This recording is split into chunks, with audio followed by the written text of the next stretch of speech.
E a gente volta a falar sobre o julgamento do pedido de habeas corpus no Supremo Tribunal Federal do governador afastado do Distrito Federal, José Roberto Arruda.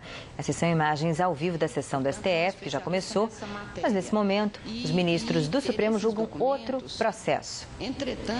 Aqui comigo no estúdio, do Em Cima da Hora, o advogado criminal e professor de Direito Penal da Fundação Getúlio Vargas, do Rio de Janeiro, Tiago Bottino.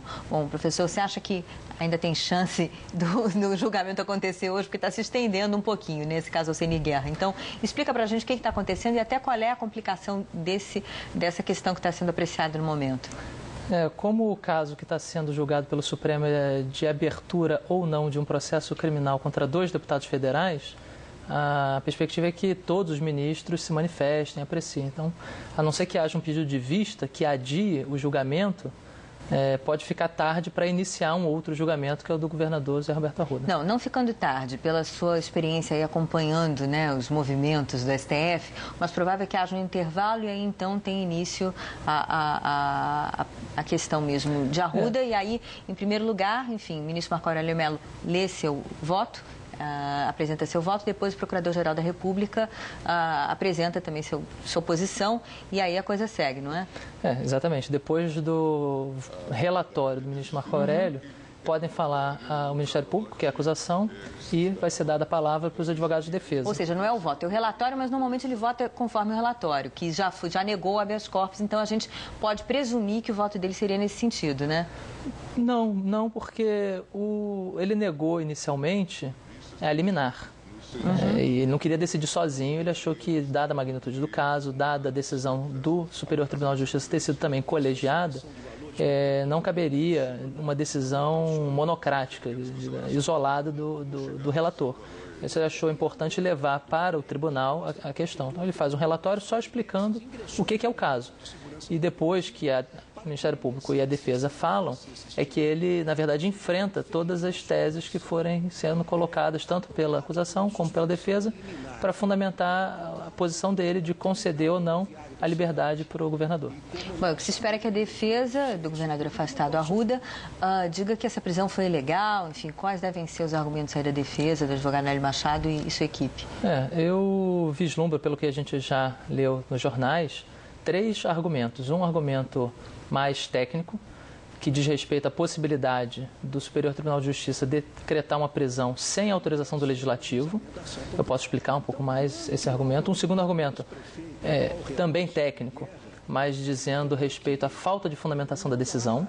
E um terceiro argumento, que não é técnico, é o próprio mérito, é a apresentação de outras versões, uma outra explicação para os fatos que foram narrados pelo Ministério Público no pedido de prisão. Ou seja, de que não teria havido a suposta tentativa de intervenção, obstrução do trabalho da Justiça, né? Em relação ao primeiro ponto, eu queria que o senhor explicasse então um pouco mais por que teria que haver aval do Legislativo.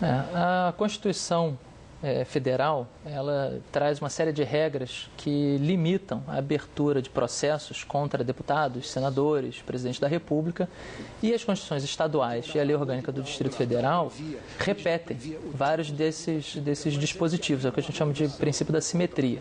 Então, para o presidente da República ser processado, tem que ter autorização de 2/3 da Câmara dos Deputados. Para o governador de Estado ser processado, no caso do Rio de Janeiro, por exemplo, a nossa Constituição também exige 2/3 para que o governador seja processado.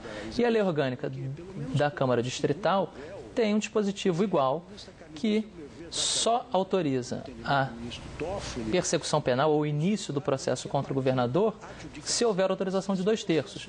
E, a partir desse dispositivo, tradicionalmente, o judiciário entende que se você não pode processar uma pessoa sem autorização da Câmara, você também não poderia prender essa pessoa sem autorização da Câmara, porque não faria sentido você prender alguém durante um processo que você ainda não sabe se vai ser autorizado ou não. O grande argumento é esse, porque todos os presidentes do STJ eram nesse sentido. Já houve precedente envolvendo o governo da Bahia, o governo de São Paulo, e naqueles casos o Superior Tribunal de Justiça não determinou a prisão sem que houvesse licença para processar. O que mudou esse panorama foi um precedente recente do Supremo Tribunal Federal, onde foi autorizada a prisão de um deputado estadual de Rondônia, sem a autorização da Câmara Legislativa, porque da mesma forma que tem para o governador, você tem um dispositivo parecido para os deputados. Acontece que naquele caso, que o Supremo examinou e que foi o precedente citado no STJ, 23 dos 24 deputados respondiam ao inquérito.